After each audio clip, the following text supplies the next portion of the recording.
Health consequences leading from smoking.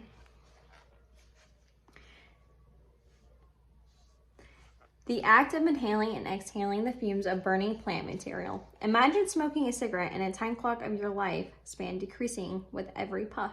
Smoking remains the leading preventable cause of death and disease in the United States. Cigarette smoking is one of the most preventable causes of premature death. Smoking is a major risk factor for many diseases of respiratory and cardiac. Growing up, my parents smoked inside our house and in the cars. Everywhere we went, they smoked. Wherever they were smoking, we were also smoking because of secondhand smoke.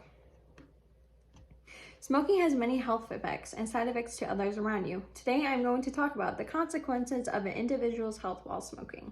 To begin, we will talk about health factors that contribute to secondhand smoke.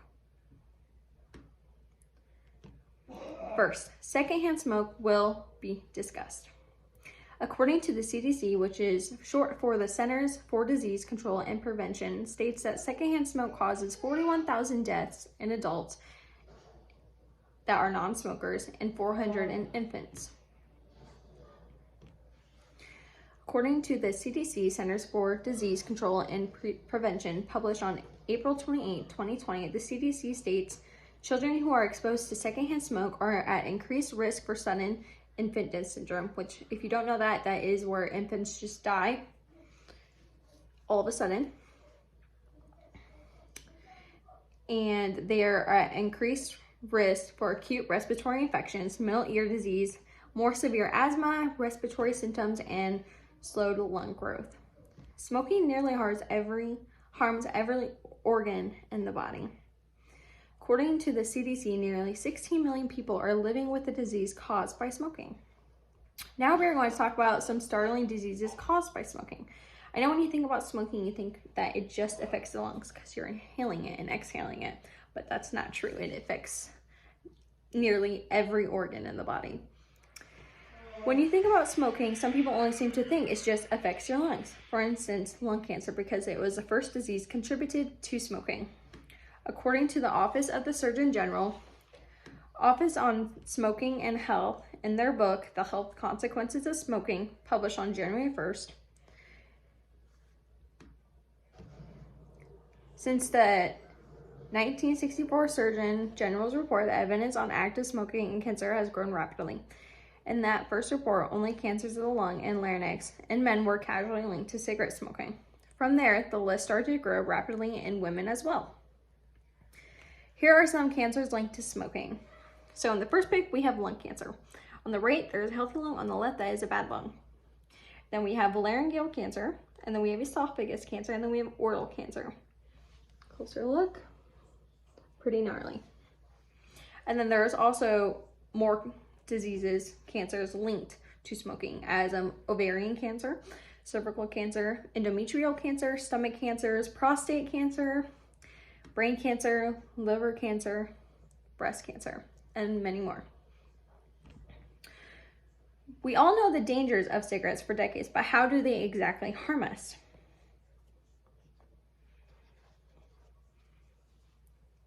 According to Krishna Sutter and her report, How Do Cigarettes Affect the Body, written in September, oxygen deprivation is caused by smoking, which comes with side effects of shortness of breath and coughing. I don't know if you heard of smoker's cough, but it is really gnarly.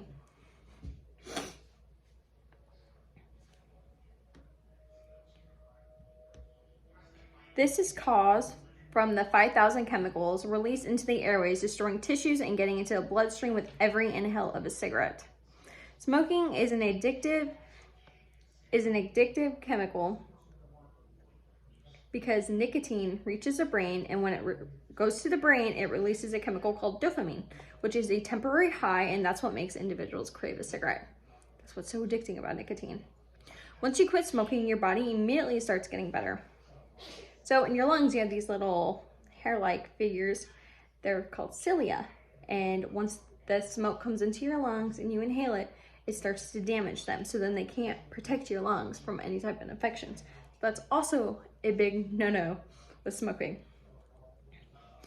And once you start smoking, your heart rate goes back to normal. The CO2 levels in the bloodstream start to decrease, and the vessels start to go back to normal size, which reduces clots. along with cilia in your lungs, start to regenerate and help protect the lungs from infections. We know today that cigarette smoking causes serious diseases in every organ of the body, including lung cancer, diabetes, liver cancer, rheumatoid arthritis, erectile dysfunction, age-related degeneration, and more. Tobacco use rakes up more than $96 billion a year in medical costs, and it's estimated that 42.1 million people, or 18.1% of all adults in the United States, smoke cigarettes. That's a lot. Not only does it affect health, it also affects individuals' finances, making the road to recovery more stressful. Here are some pictures I used. In conclusion, smoking leads to many health issues that is indeed preventable. Not only is smoking bad for the individual doing the smoking, but for anyone around them inhaling the secondhand smoke. Many diseases are caused by smoking in men and women. The danger of cigarettes has been known for decades and how they affect individuals' health. And that is it. Thank you. And a quote to remember: "It is in your moment of decision that your destiny is shaped," by Tony Robbins. Thank you.